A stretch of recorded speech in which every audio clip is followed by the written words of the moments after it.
TikTok, hello app, केम scanner सहित 59 चीनी app पर भारत ने लगाई पाबंदी।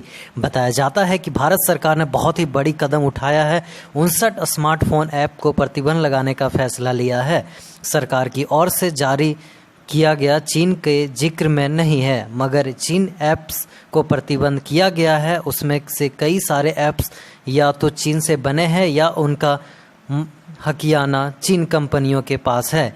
इन ऐप्स में टिकटॉक, यूसी ब्राउज़र और थेराइट ऐप जैसे शामिल हैं जो भारत में काफ़ी ज़्यादा इस्तेमाल होते हैं। भारत सरकार ने यह फैसला उस समय लिया है जब पूर्वी लद्दाख में गलवान घाटी में चीनी सैनिकों के साथ हिंसक झड़प में 20 भारतीय सैनिकों की जान जाने के बाद भारत में चीनी सामान, सॉफ्टवेयर्स और ऐप्स आदि का बहिष्कार आवाज़ें उठ रही थी।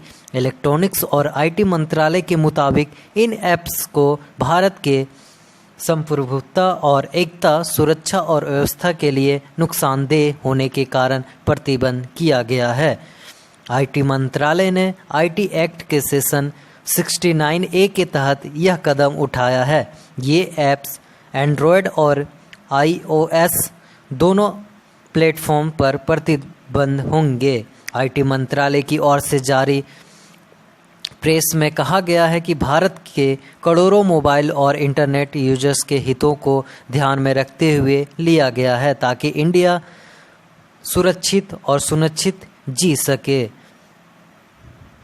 इस तरह के प्रतिबंध लगाए जाने के बाद अब एंड्रॉयड और iOS दोनों प्लेटफॉर्म को अपने स्टार्स ने इन ऐप्स को हटाना होगा। हालांकि सरकार की ओर से जारी प्रेस में लोगों ने इन ऐप्स को अनइंस्टॉल करने का अपील नहीं की गई है। जिन लोगों के मोबाइल पर ये ऐप एंड्रॉयड या फिर iOS में हैं वे तब तक मौजूद रहेगा जब वे उन्हें मैन्युअली नहीं हटाएंगे। हालांकि ऐप स्टोर से हट जाने के बाद वे अपने स्मार्टफोन में इंस्टॉल किए गए ऐप्स को अपडेट नहीं कर पाएंगे।